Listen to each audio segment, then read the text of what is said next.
So tell me about Triangle. It was a The kids had been going to McPilla, and McPilla burned down, and they opened Triangle and fixed it for the kids to go to. And that's where my kids was going. That's when I became president of the PTA, when they was going to Triangle. At that time, Mr. Sam Biggers was the president, and Miss Wade was there, his wife, Annie Biggers, and I don't remember all the teachers, but I just remember having talked with Mr. Biggers, and he made it a point to come to talk to me about sending the kids to Rock Springs. So were y'all the only family who sent your kids there? No, it was a couple more families. I think it was about 2 or 3 families that sent the kids, because he said that send them so they could get used to it and get ahead, because it's coming anyway, where they gonna be together. Before I forget, mention Jack McClain, James McClain, Jack McClain, and his wife. Isabella. Okay, it's strange you said that, because Isabella and Jack was sort of like, they were my neighbors and like my godparents and all this kind of good stuff. But Isabella McClain, Jack McClain's wife, is still living, and she's 99 plus years old. They don't know exactly how old she is. They know she's 99, but maybe older, probably, more or less, in her right mind. I mean, she knows who I am today if I go there to see her, and I go see her pretty often sometimes. And now Jack had a car, and once I got up some size, I could get to go with Jack and his kids. We'd ride to Lincoln, we'd go to Charlotte. And he had a sister that lived in Salisbury, and I had never been to Salisbury in my life. We went to see her and stuff, so. Where does Miss McClain live? Right down below me, on Old Plank, not far from where I live. But as far, and I wish you had been able to interview her, because she knows a whole lot of stuff. But she's not able to be interviewed now because of, you can imagine what her health is like. She may, she'll know you, and then she may look at you and tomorrow. Now, what did you say your name was? Talk a little bit about what they did. Now, they farmed.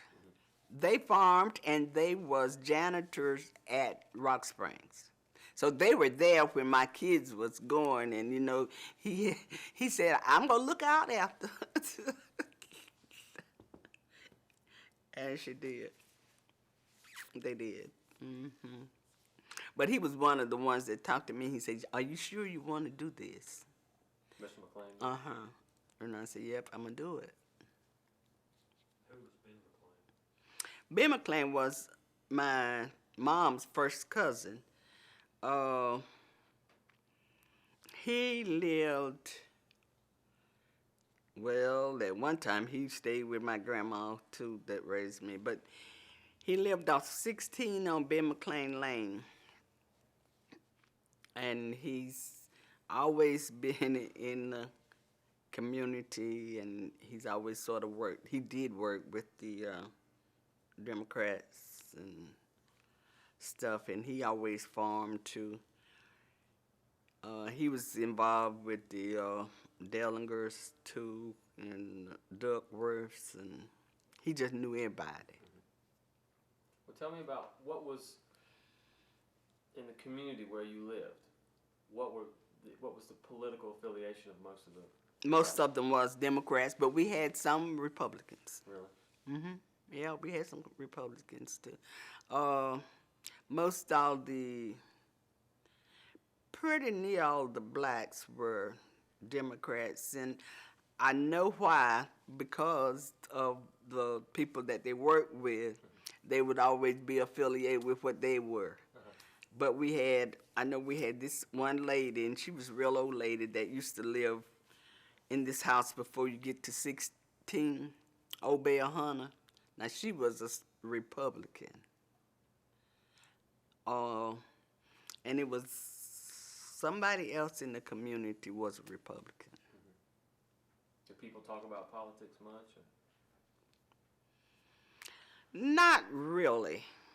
Not really, because most people say and believe that's just like when President Bush became president. They said that, whatever's going to happen, if it's God's will, it's going to happen regardless of who's president. You don't put your trust in man no way you put it in God. So that don't have anything to do with it, really. Well, where was Mac Peeler's school? Now, really, I don't know. It was Mac Peeler.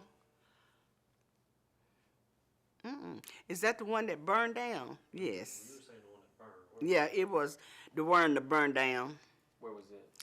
It was, where Faith Baptist Church is.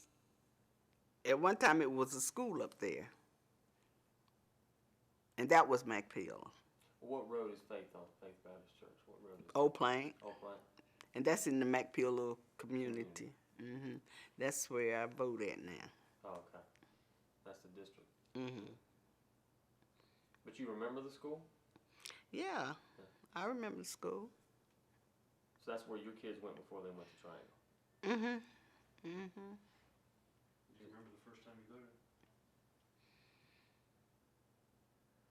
voted? I don't. Ooh, but you know what? I think it was the first time I voted was after me and Frank moved back to Lincoln County. I didn't vote until after I moved back to Lincoln County. Where did y'all go to vote? At that time, we went to the fire department over here. Do you remember anybody that was running for office coming to campaign in your section? Junius Dellinger, who was on the Board of Education at one time. Russell Dellinger, who was county commission at one time. And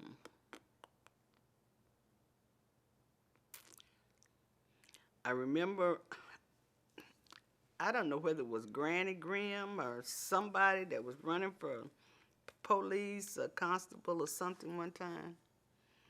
And I remember voting when every sheriff from a long way back was in. What did they do when they came? Did they just come to your door, or did they? They don't really, because at one time I did belong to the Democratic Women's Club here, and we would get all our information and stuff and talk about who we was going to vote for and all that stuff. They didn't come door to door.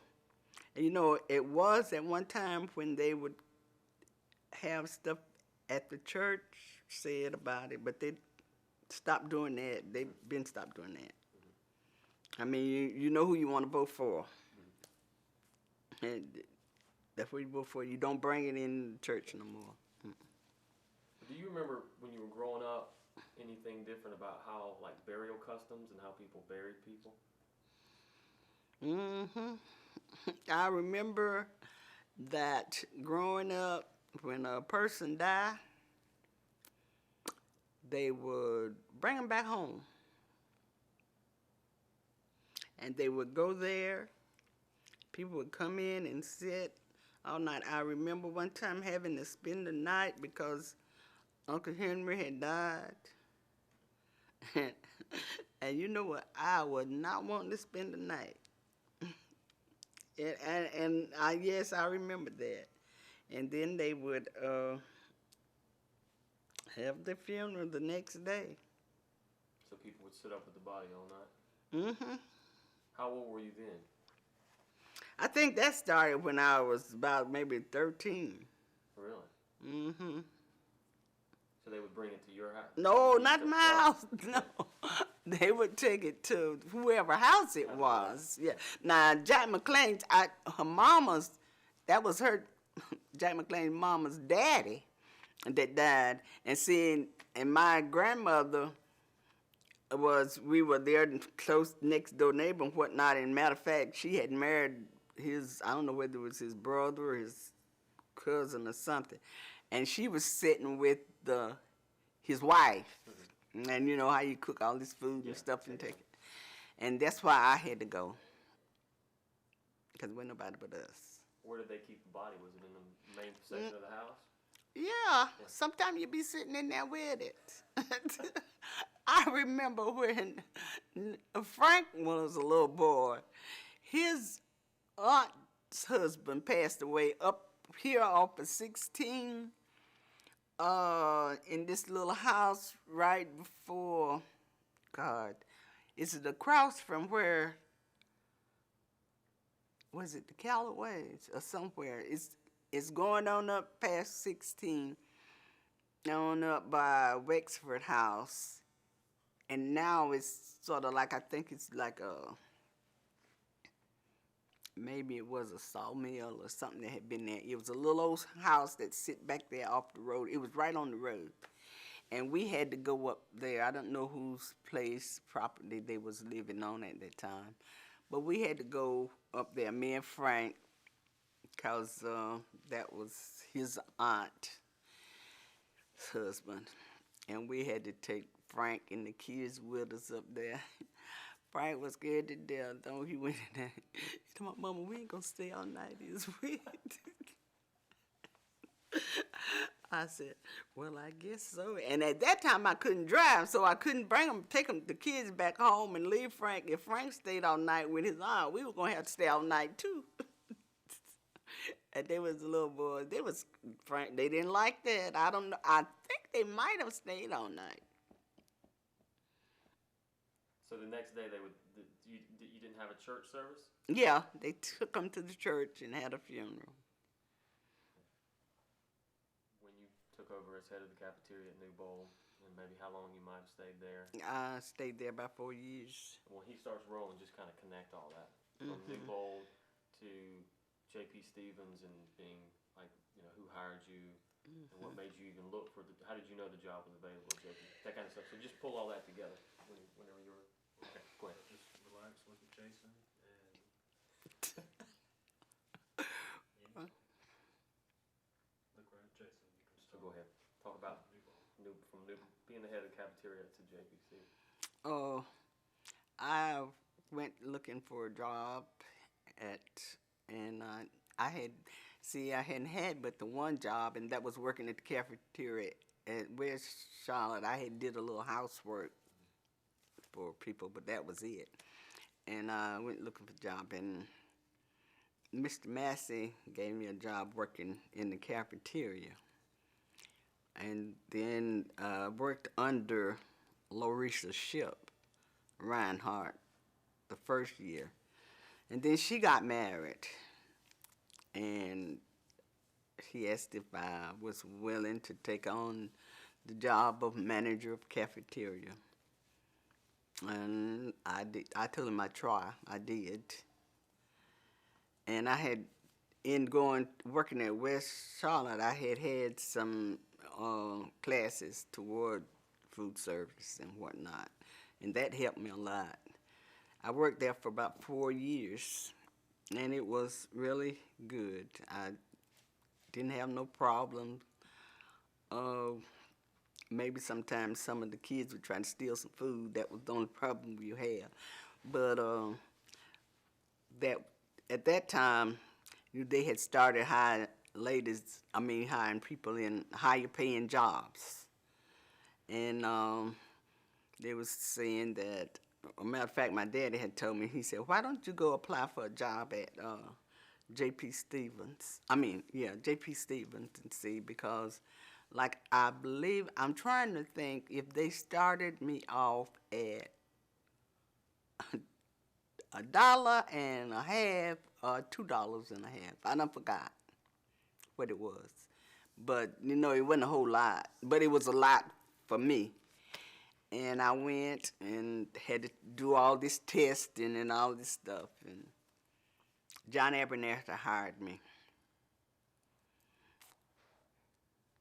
So you were the first black person they hired? Not the first black person, the first black woman. They had men that worked there, but the first black woman. So was it tough not only being black but being a woman having the job too?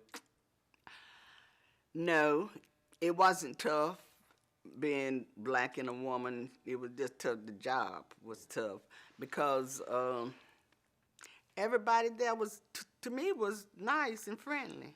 What did you do there? I was a spinner, and I was a spinner for 25 years until I had, first I had back surgery, but I went back and worked. And after back surgery, me going back to work, I had a knee problem. I had surgery on my knee, on my right knee, and I went out January, the 1st of January, and had the surgery. And I stayed out from January to June. I went back to work in July, and I had to go to the doctor in September. And when I went back to the orthopedic doctor, he told me I was going to have to retire. And I wasn't wanting to retire. I liked my job. I liked the people I was working with. And I just didn't want to quit work at that age. But when I went and talked to my personnel manager, he said, Mary, I had watched you, and I knew you weren't going to be able to work. You weren't going to be able to handle this job. Anything I can do to help you retire, I'll do it. And it didn't take long. Now, explain to us what it is to be a spinner. What was that job? That job was being on your feet all the time, walking up and down, keeping your ends up on this thread that's coming down off a ball, and you put it up, and it's going on a spool like that you make the cloth with. Now, what hours did you work? When I started working for 9 years, I worked third shift. And then I went from third to first. The only time I worked second shift was like if I worked over. What were your shifts like? Were you 2 days on, 2 days off? Or? No, it was like 6 days or 5. Straight. 8 hours. So did you enjoy changing from third to first? Lord, yes. I sure did. I sure did. Now, can you imagine working third shift? You got kids in high school, kids in elementary school. I had, when I started third shift, Lisa and Jim wasn't even going to school. I would have to go in and get my sleep with them. My aunt and my grandma would watch them for me sometimes. She was real sleepy. And seeing usually Frank was, when he was able, he was working. What did he do? He worked at J.P. Stevens too for a while, and then he worked for Duke Power. What did he do at Duke? You know, I don't know what he did when he was working at Duke Power. I don't know whether he worked on the coal handler thing, or I don't know what it was. But you said he went from Mountain Island up to Marshall, right? Yeah, that was Daddy that went from Mountain Island up to Marshall. I think Frank worked over it, when he worked at Duke Power, worked over at McGuire. That was when it was first starting out and stuff.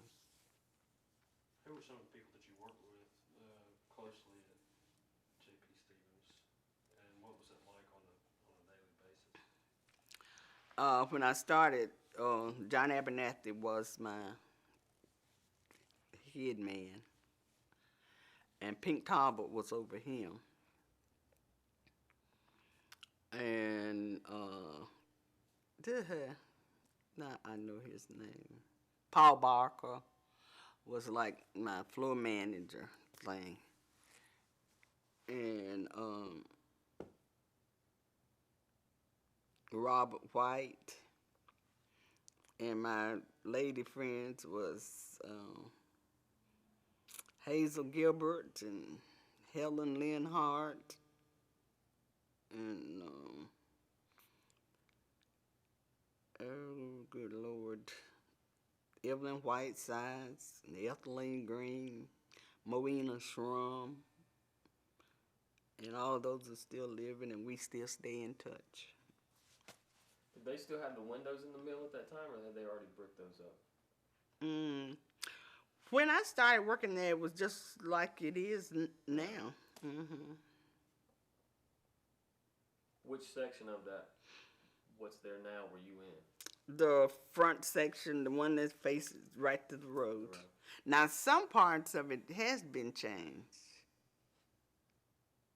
When did J.P. Stevens, when did they sell? Do you remember? It wasn't while you were there. I don't know because I don't know when they sold. Do you remember anything socially that the company did? Do you remember anything that you did outside of everyday work? Was there anything that the company ever did special for the employees? Was there ever any social? We used to have a barbecue up at Kaiser. What's the name of that park up there? In Kaiser? Mm-hmm. White. Done forgot it. Sometimes they would bring barbecue or something in for the hands. And, they would,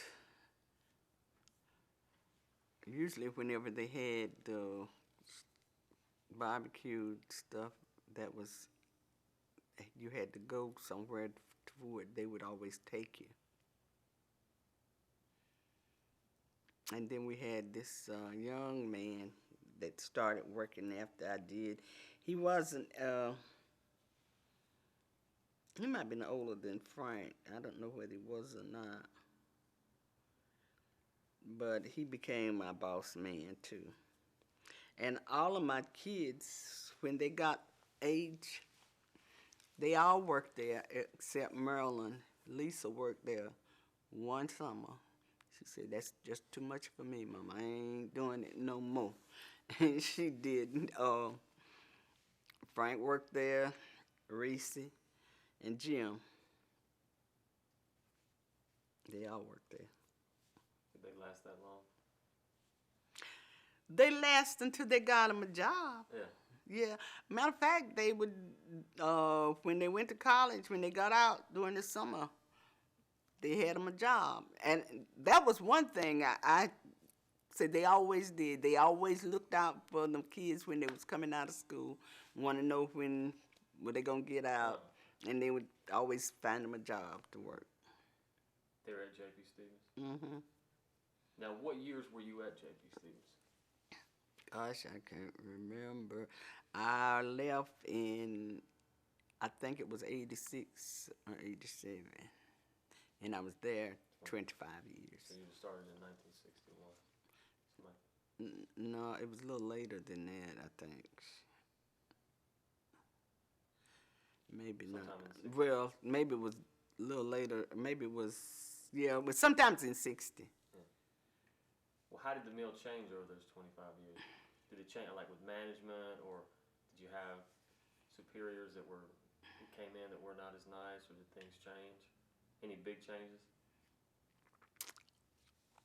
I didn't see any big changes because most of the superiors that came in were, to me, well, they were pretty nice. They was pretty, you know, they just expect you to do your job. And, you know, like me, I was one person that I forgot how long I worked without missing a day. I mean, I didn't stay out unless I was sick or somebody was sick, my family or something. And they was they were pretty good. The only thing was I can't imagine them giving you a retirement check as small as they did for the time that was spent there. Yeah. So you think that's something that could have been better? Oh Lord, Yeah. yes, it could have been a whole lot better for all those years. That's robbery. Yeah. Mm-mm. But how were the working conditions? Good and bad. Sometimes they were good, and sometimes not so good. In what way? Sometimes if the air condition broke, it was hot in there. And everything started tearing up and flying this way and then and stuff. And that wasn't so good. And sometimes the stuff would just run like a top and you could just run your job and talk with other folks and all that stuff.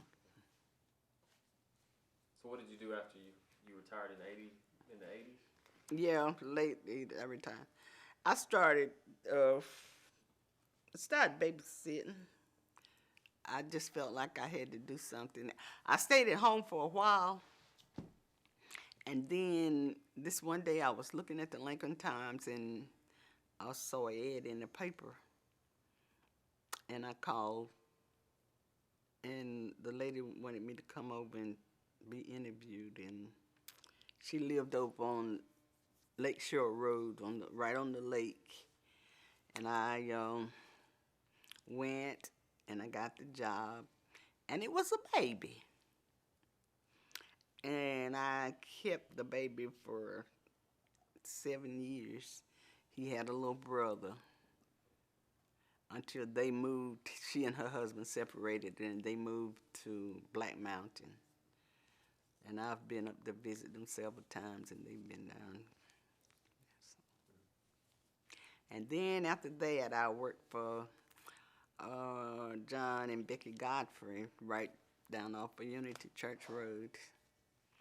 And when they decided they were moving, they introduced me to the Bowles. And here I am. I've been there for 8 years. Been here for 8. I mean, not 8, 5. Ever since Austin was 8 weeks old. That's what I meant to say. What you got, bud? Once there, may have been kind of the central, could have been a central gathering place or something that are gone now. There's things that people won't know or won't remember. Well, like, I remember when the way to go over the river to Huntsville and Cornelius, when you went down Unity Church Road and crossed over the bridge. Now it's no bridge. I remember when they started doing the lake. And everybody was talking about how much water, how much land and stuff it was on and involved. And I'm like, where is all this water coming from?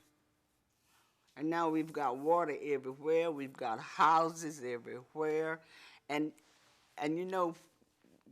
our area where we live at, we didn't have but 2 stores that were Lowe's and Dennis Dellinger. And whatever you wanted, if you wanted food, you could get it. Shoes, overhauls, whatever, you could get it there. At one of those stores. Vegetables. Oh, and mm,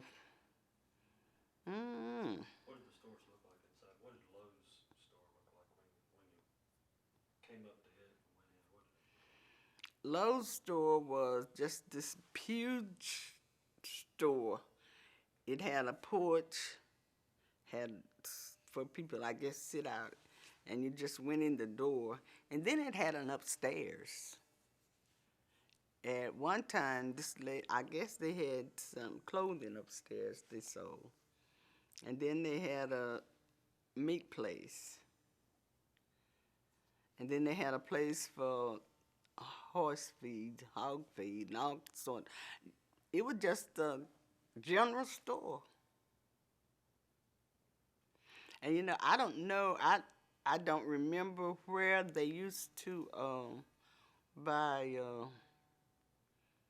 the plows and stuff from, but I do know who used to shoe the horses.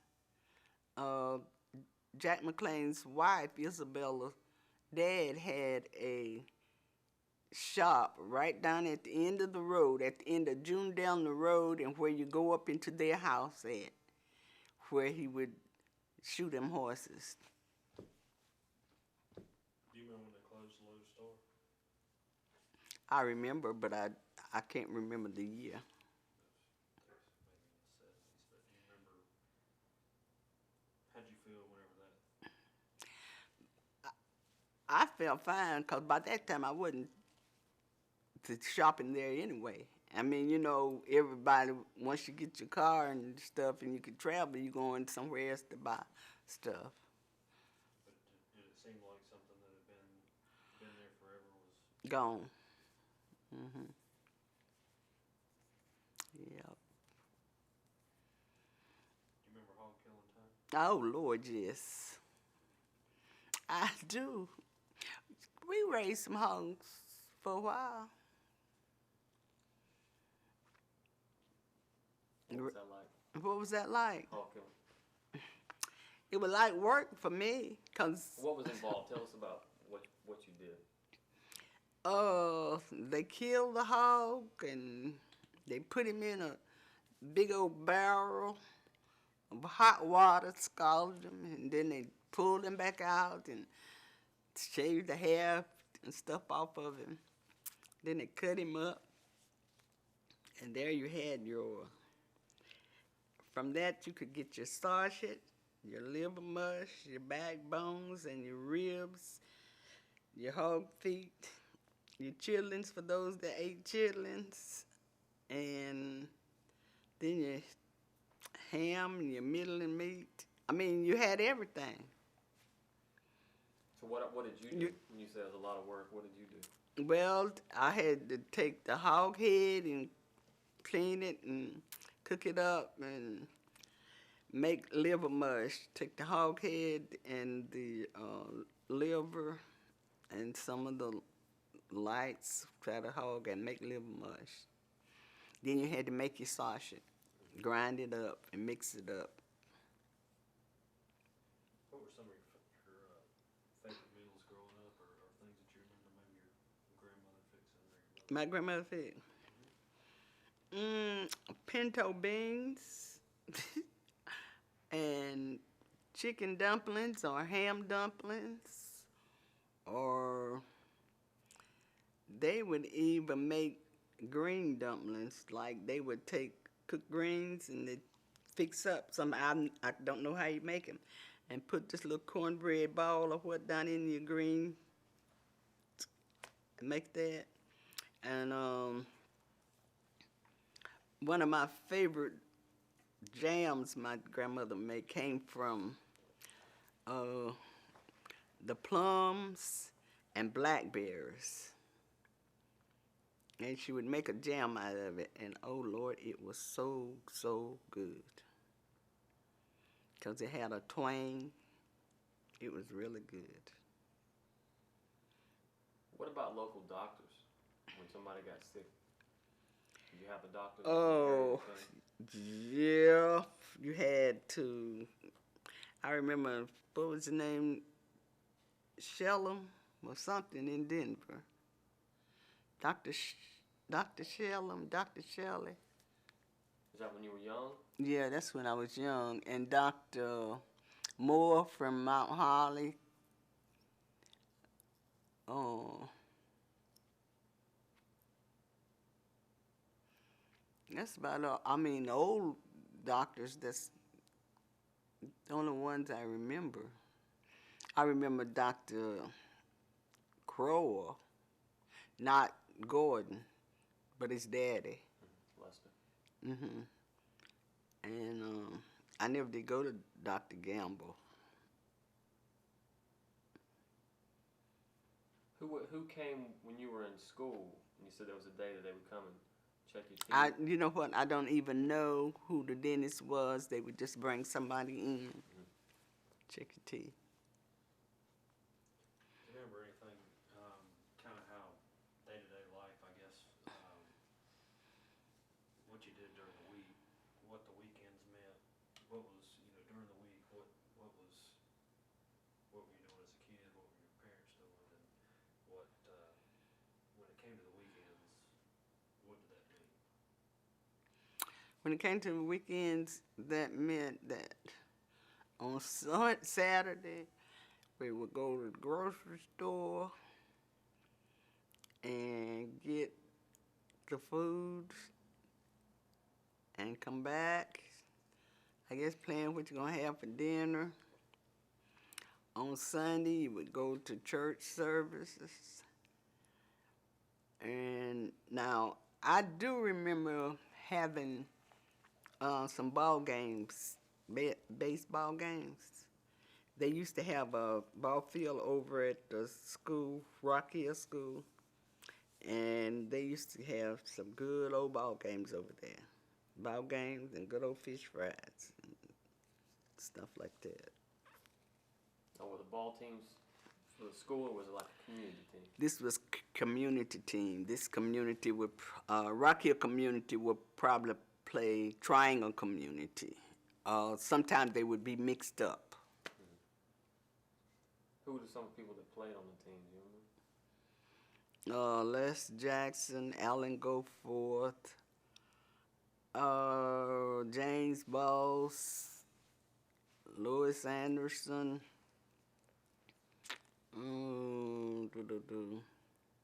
Leroy Boss. He was young, but he played.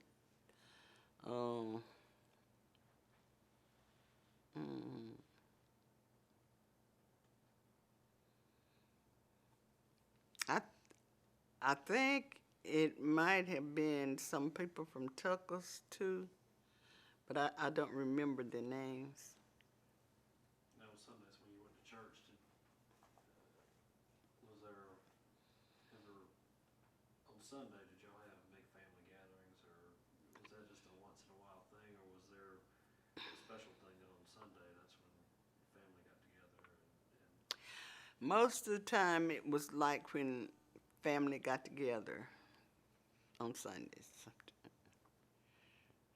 The family with the big kids, the big family of kids, usually on Sundays, some of them would come by for dinner. All of them may not come at the same time, but they would come by. I usually, I remember like our family used to like, it was either the first Sunday in August or the second. We'd always have a family reunion at our house, and they would have to come in, and all times the road wasn't really good. Sometimes they'd had to walk in or come in from the back way, carrying the food and stuff. And we do the family reunion now, but we are going to like every other year. We didn't have one this year, but planning for one next year. And the last time we've had it at Betty Ross's Park. Because, I mean, it is huge. It's huge. Did you have a telephone when you were growing up? Didn't even have a radio. Oh, talk about some of the first, and who had them. When did you first see and listen to radio? the first radio we got was battery operated, and that was a long time ago. And then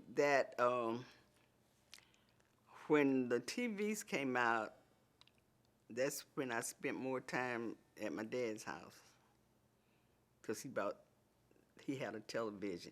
And then in going there, my friends and neighbors came there too, like the Gibsons and this little Betty Lucky.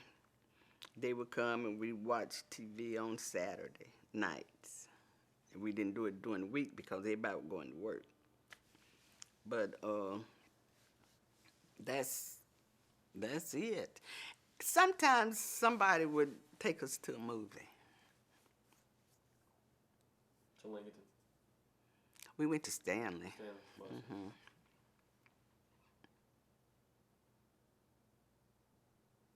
It just wasn't a whole lot to do. Do you remember the first telephone? Maybe not. Or do you remember who may have had one in the area, not necessarily in the family? Or I remember Daddy having one. I don't know whether it was the first, but I imagine so with a job. It was one of the first. And then I remember everybody coming by, a lot of people coming by wanting to use it for sometimes business purposes or different things.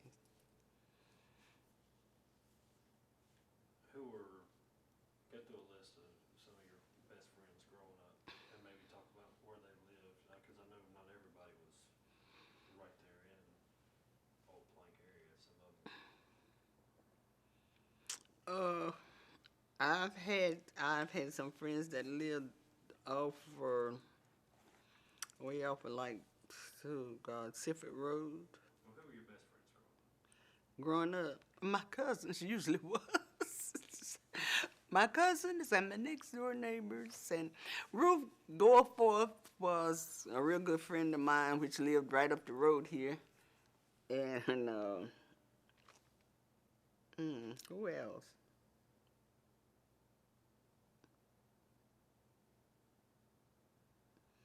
Mm-hmm.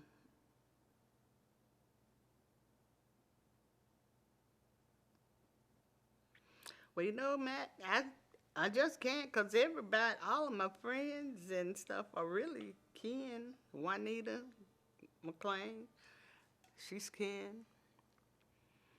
The only one that's not really kin is Ruth and her sister. Now, her older sister and I was closer than me and Ruth really was.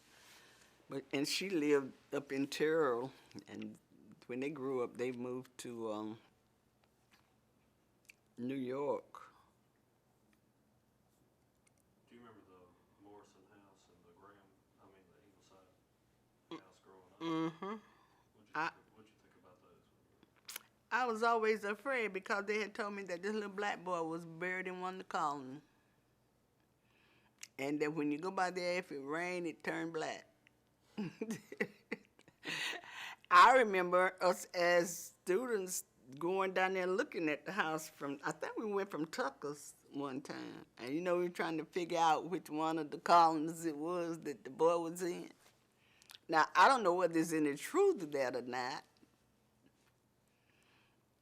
but that was said. Do you remember people from the community leaving the county because of lack of opportunities? Yes. Mm-hmm. Would you remember where they went? A lot of them went north. Some of them moved and went to Charlotte. Would that have been during the 40s, 50s?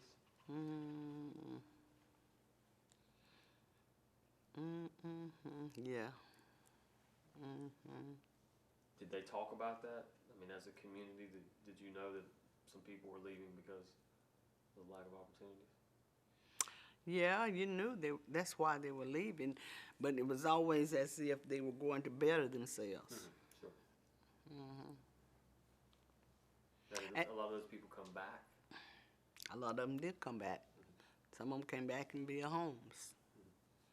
And I mean, I guess you can say they did better themselves. We were talking about how in Lincolnton there was an area called Freedom, You're right. and how they were all black-owned businesses, and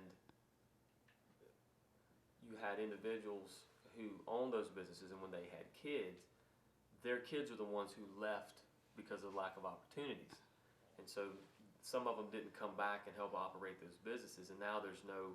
I mean, there's not. Most people don't even know that the area from like where Eckerd's is on out was all Freedom. Hmm And they had a discussion about leadership in the black community, trying to get, whether it's through the NAACP or trying to get folks involved with politics to make positive changes. I mean, do you have any, contribute anything to that, or? I mean, with having a son like Frank who's involved with so many things. Well, I look at it like this. If you're black and you're trying to succeed, and everybody is not going to help you they don't want to see you get up. I've often said, and we've said that black folk are like a bunch of crabs in a bucket. Sometimes if they see one trying to get to the top, they're trying to get them back down or find some way or something. But you got to overcome that. You can't pay no attention to people. You know what you are capable of doing. You just got to exceed and go ahead, regardless of what people say. Don't let that bother you. I guess that's one reason I don't hang around with a lot of people, because I don't know. Frank used to tell me all the time, "Mama, you can be so arrogant." But I mean, I can walk by you. I can speak to you. I can be good to you. But if I feel that you don't want to talk to me or you don't want to listen, I can keep going. And, everybody's not like that. They can't take it like that. And they, Lord, so-and-so thinks she is so much more than everybody else. And she won't talk to me, and she won't do this, and she won't do that. I would love to see black community come together and try to help one another. Some of them do. But everybody don't. And then everybody don't want help. They won't allow you to help them. The first thing they say, is, "What are you going to get in my business for?" I mean, you need help. Where are you going? I don't understand. I don't know. I don't know what to say toward the black. But that's just like now, we're real close friends with Francis White, the funeral. Well, I know how that started. Frank worked there. My husband worked there after he got where he couldn't just work. And then I think James and Frank Jr. both worked there, son. And we become real close, almost like family close and whatnot. And, I'm proud to see her do that. I went with Frank more than one time to take her, pick her up from embalming school to bring her back. So I don't know what to say about, and I don't know what the NAACP, I don't know whether they can do it. I don't know their tactics of how they go about trying to do stuff. Well, I know whenever there's something going on, something wrong or whatnot, you make a big issue of it. But where were you before? I don't know. I just don't know. And a lot of the things that they makes issues over, if the parents is doing what they supposed to do, it won't happen. Now, I mean, you know, it gets out of hand before it leaves home. And I think if you can, now you know what? I've got the 5 children and 3 boys, and we've never had to go to jail with neither one of them, or nothing on that order. I mean, you know, never had to get them out of jail for being drunk. I ain't gonna say they didn't get drunk, cause they probably did. But you know, they probably did just what they wanted to. But you know, it's a thing of showing respect. And Frank always said, if you can't come in my house before 12 o'clock, 12:30, 1 o'clock, then you better stay somewhere else. I mean, you don't run my house, I do. I pay the bills. When you start paying your own bills, then you start doing what you want to in your own house. And I think that's the main reason that kids don't listen and they won't do what they're supposed to do. Now, I don't kick the NAACP. I don't kick it. Because I know, and then I look now and you think back to when Martin Luther King was working in the NAACP. It was a nonviolent thing. I mean, you see how he got beat up and sprayed water on holes and thrown in jail and didn't fight back. You don't have to do that now. They'll beat you up on the street for nothing or try to take some money if they think you got some. So I don't know. I don't know what to say about the NAACP. I don't know. I don't know how they can fix it or what they can do toward it, helping the situation.